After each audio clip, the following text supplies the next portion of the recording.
Yeah, and I love about Richard Bauckham, professor at Cambridge. The fact is, he said, quoting another scholar, he says, you know, when those early eyewitnesses said that, they didn't immediately go right to heaven.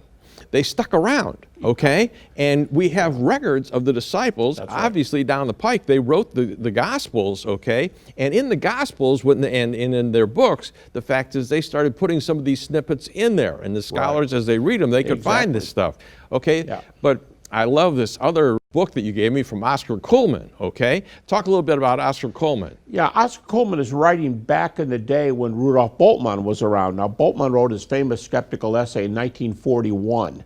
In that same decade, Oscar Cullmann is writing a little book called The Earliest Christian Confessions.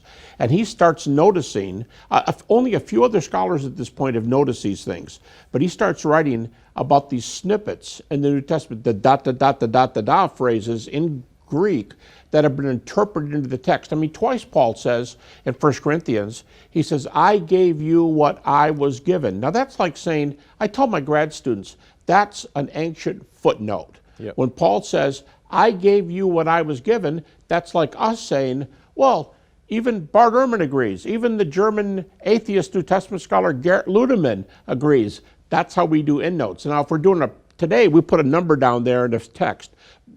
Paul just says, I got this from somebody authoritative before me. What I loved about Cullmann was, it was such a simple book, and it's only 50 pages, okay? Yeah. And the fact is, he says, you know, how do we find out what these early Christians believed when they didn't even have the New Testament, okay? What were they saying? What were they doing? And he says, you know, there's like 6 areas. We got baptism, that was still going on. We have exorcism. They were preaching in services. They were singing songs. We have all these. Yeah, the fact is, where do we find that kind of stuff? And he starts looking for it, and he writes a whole little book on where these verses are at. And I thought, boy, how dumb do you have to be? All these years, and here it is. Obviously, the Christians were doing something after Jesus went up to heaven, after the resurrection, after Pentecost.